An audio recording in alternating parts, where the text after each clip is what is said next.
এক গ্রামে এক বৃদ্ধ লোক ছিলেন যিনি মোমবাতি তৈরি করতেন। তিনি খুব পরিশ্রম করতেন এবং খুব ভালোবাসা এবং যত্ন সহকারে মোমবাতি তৈরি করতেন।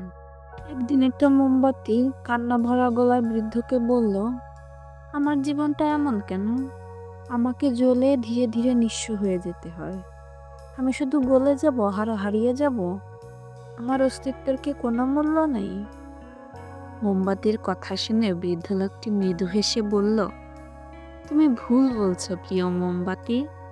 তোমার জীবন শুধু নিঃশেষ হওয়ার নয়, বরং আলো ছড়ানো।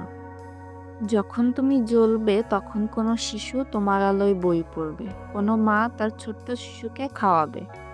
তোমার আলো দিয়ে তুমি মানুষের জীবনে যে সুখ বয়ে নিয়ে আসবে, সেটাই তোমার জীবনের মূল অস্তিত্ব।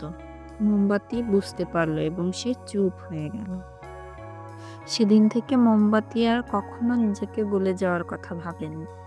সে আনন্দে জ্বলে উঠত, কারণ সে জানতো তার আলো কারো জীবনে হাসি এনে দিচ্ছে।